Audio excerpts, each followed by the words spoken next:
You're listening to the Free to Be Mindful podcast, which provides bite-sized tips for busy parents, educators, and anyone working with kids. These real talk conversations focus on mindful living, mental health, and personal growth, helping all to learn, grow, and inspire with mindfulness in mind.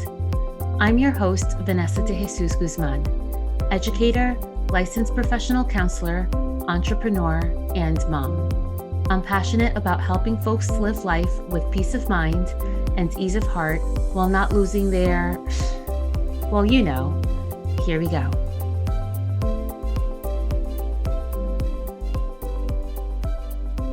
Hello and welcome back to the Free to Be Mindful podcast. I hope that you're feeling good, looking good, and doing better in this world than you were yesterday. So if you're listening to this in real time, it is mid-July almost, and we are in the summertime, hopefully enjoying and living our best lives. Living life as an educator up until this past year, I have always thought and had the mindset that, okay, it's summertime, we have to get all of the things in and do all of the things before time runs out. And then you go back to the dark side and you have no more free time to just take off weeks or a couple of days at a time to do whatever you'd like. Working in the school system, you really don't have that flexibility, but you do have the months of July and August off, so to speak. And I say off in quotation marks because your brain is always working, I feel like, although your body may not be in the physical school.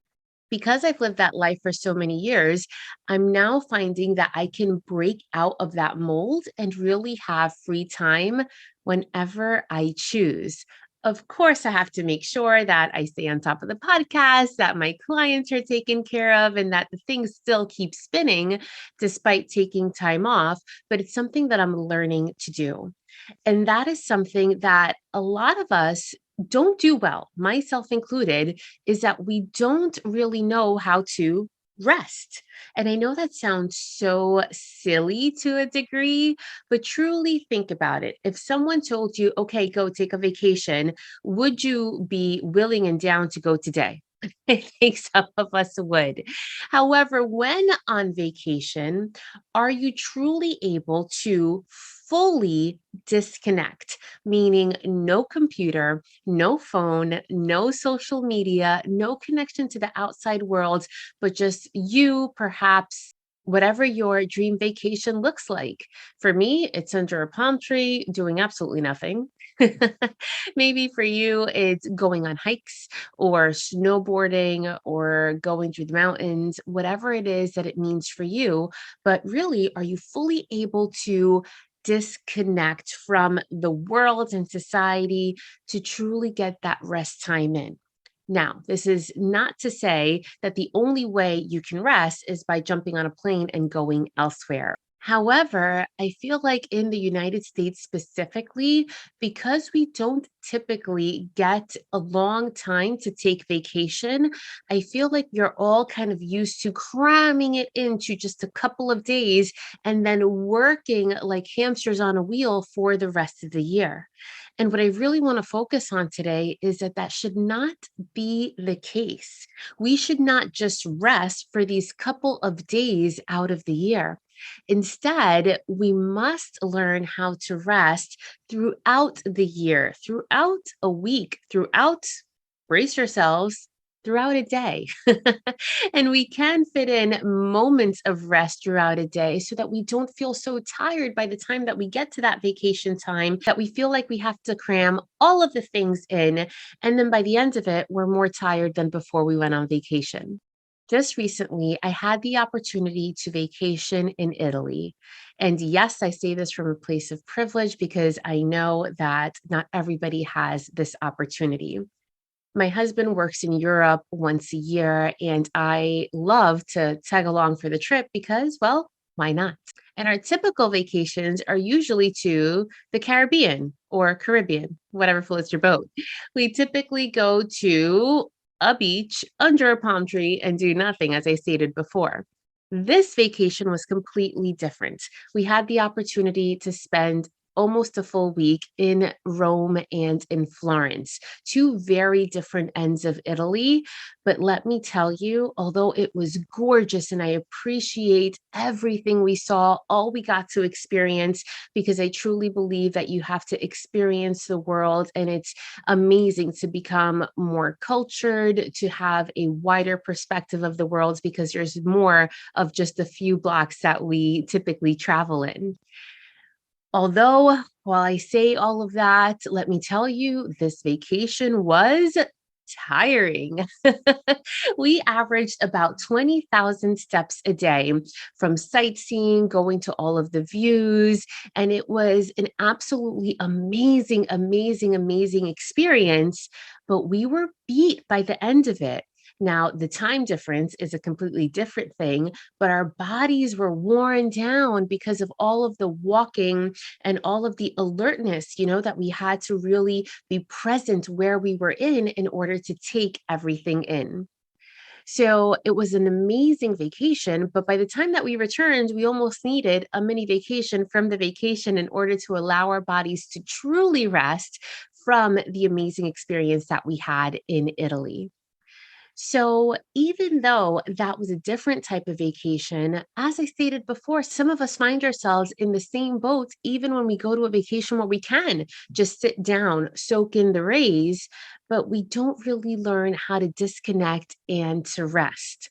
So, how is it that we really do this? First, we have to come to the awareness of, well, am I really resting, or do I really need to learn how to rest? And that comes with full awareness of what's happening, not only to our bodies, and that's sometimes easier to realize because we can feel when we are tired, sore, worn down, exhausted. We can feel that in our bodies, and that's a little bit easier to pinpoint.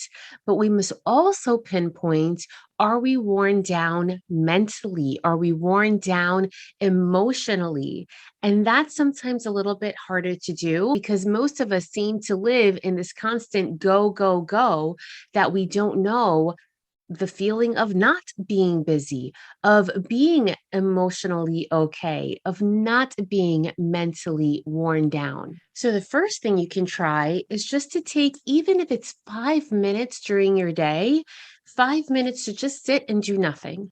Now, this do nothing does not include turning on a screen, whether it is the TV, a laptop, your phone, or any other type of device. It's just to sit and to just be. Then bring awareness of what's happening in your mind. And this doesn't necessarily mean to still your mind and think of nothing, because typically when people tell you don't think of anything, that's when the floodgates open and you start thinking of absolutely everything under the sun. But if you sit down and kind of just take the room in, take the space in, really start bringing awareness as to how your body is feeling and what's going on in your mind. And if that's really tough to do, and instead you start thinking about the shopping list, the grocery list, the laundry, the dishes in the sink, all the things you need to do for work, who needs what material for the next project, what is the next vacation that you can take, although that's something good to think about. If you start thinking about all of this to-do list, what's next on your calendar, then your mind at that point isn't really resting. At that point, you're just making more to-do lists and kind of continuing that hamster wheel that we talked about at the start. And if you find yourself in this position, that is a clear signal that your mind needs to rest, and probably your body does as well. So, there are a couple of strategies that we can keep in mind on how to rest our bodies and rest our minds. And all of this, by the way, because you might be thinking, oh, rest, whatever, not a big deal. But would you like to have less stress? Would you like to be happier? Would you like to really enjoy the times where you are just sitting, whether it be on your living room couch or under a palm tree somewhere? If your answers to those questions are yes, then that may mean that you need a little more direction as to how to learn to rest. And one of the things that I find really helps with this is bringing awareness to your calendar and then letting it go. It seems that sometimes our calendars rule our lives, and it's a wonderful aid. I know without my calendar, I wouldn't know whether to turn left or to turn right. However, instead of thinking all of the things that you have to do on your actual to do list, let's use that calendar to help us actually schedule in quiet or downtime. Think about it. When you block off time for a meeting or for a doctor's appointment, you block out that time so that nothing else happens in those spaces and you get to those appointments. Perhaps you have the discipline to also block out time to work out or to do a hobby, to go to a class, to take your kids to a sport class or dance class or the gazillion things that they do. You block that time out to make sure that you get there. So let's use that same strategy to our advantage and block out some time to just be, to have that downtime. And as I stated before, our minds will usually go to all the things that we need to do in that downtime. But with enough practice, which by the way, that's why it's called a mindfulness practice, we will begin to kind of slow down and move away from making those to-do lists and just appreciating the time and the space of wherever it is that we are at that moment. So maybe that's the time where you're going to make yourself a cup of coffee or a cup of tea. Or maybe that's the time where you're going to schedule in some reading time or maybe some journaling time, whatever it is, but no phone time. And sometimes it's really hard to do this in addition to something else. But for example, just the other day when my son was in a piano class, that's the time that instead of stilling my body, I did still my mind while I was going for a walk with my pup at the same time while my son was in piano class. So that way I didn't feel like I was doing anything extra, but I was using that time instead of just sitting down at the piano class for going for a walk. Again, my body was moving, but my mind was still because I was just appreciating the trees and the people I was coming across and the sun as it was setting and my pup as he was happy and panting. My mind was fully present in what I was doing at that point in time. So working it into your schedule, perhaps while you have some wait time around, will be an awesome strategy to try.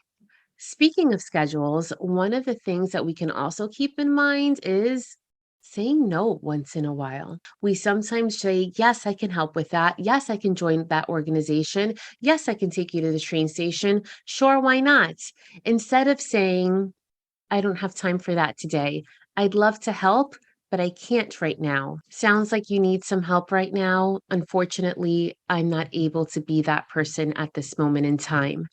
So sometimes we don't want to disappoint others. But remember, when we say yes to some things, that means that we are saying no to other things.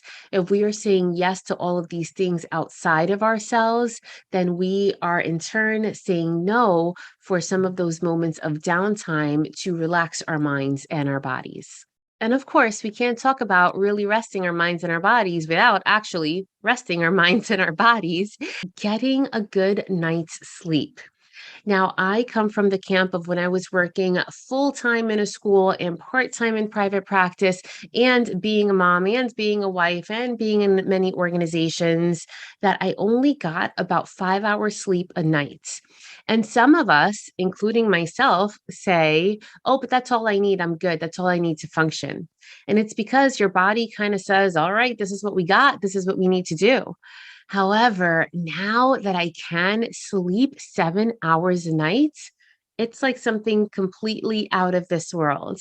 And I've seen what the positive outcomes are to that in, again, the way that I think, in the way that I have more patience for other people, especially for those I love, because sometimes those are the ones that we are more quickly to push away because we can. And I've seen a difference in my health, in how I eat and in how I'm taking care of myself because I'm getting more rest. I've lost a ton of weight. I feel much more energized. And again, a lot of habits go into that, into making those things possible, but it does start with getting a good night's rest. And lastly, how to rest your mind and your body. Really be present. be aware and fully there in what it is that you're experiencing. That actually makes me think of the 4th of July. My family and I were on a big field. We were towards the back with the trees behind us. So we saw so many folks in front of us as we were all looking up at the sky at the fireworks. And I'll admit, even I took out my phone and took a quick video and it took snapshot. Then I put it away and I got to experience the fireworks right then and there. And they really are so much more awesome through your two eyes than through a camera lens, which really, do you ever go back and play yourself? And if you do, is it ever the same experience as enjoying it right then and there? Now, I'm not saying don't ever take pictures of your family when on vacation, right? But what I am saying is that perhaps after capturing that shot, if you're really searching for that, instead of spending the time and posting it right away and making sure you got the right filter and the right caption and the right hashtags and all of that, is capture the shot, put the phone away, and live life as it's happening. It's so much more beautiful to do that than to look at it at a screen after the fact. So it is truly my hope that you take these strategies and that you're able to rest, not only for the summer months, but each and every day, that you find little pockets and moments of time where you can just be instead of do. I always say, remember that we are human beings and not human doings.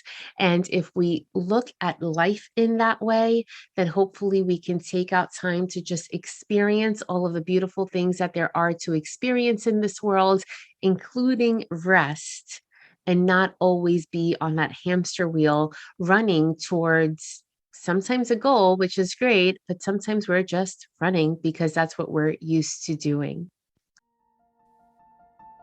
So right now, regardless of where you are or what you're doing, bring some attention to your body, where you are sitting, standing, or walking in this very moment. So many of us hold tension and stress and heavy thoughts on different parts of our bodies, and it's important to take time to let it go. So first, bringing attention and awareness to your face, where we sometimes hold so much thought and concentration. Perhaps move your eyebrows up and down, and then let them go as you relax the center of your forehead. Bringing your awareness and your attention down to your nose, to your mouth, to your jaw. We sometimes hold a lot of thought in between our nose and our mouth by our smile lines, which sometimes are used for things other than smiling. We may hold a lot of tension and thought in our jaws as we clench them, where we think or concentrate with so much focus. So take a moment and remove your tongue from the roof of your mouth. Let your bottom jaw fall ever so slightly. And as you scan your full face, see if you feel your face a little bit more relaxed than a moment ago when we started. Think about how you can release any more tension from the different parts of your body. And remember that whenever you do feel this tension, you can always use the power of your breath and your mindfulness practice to acknowledge it and then to let it go. Thanks for tuning in and have a great week.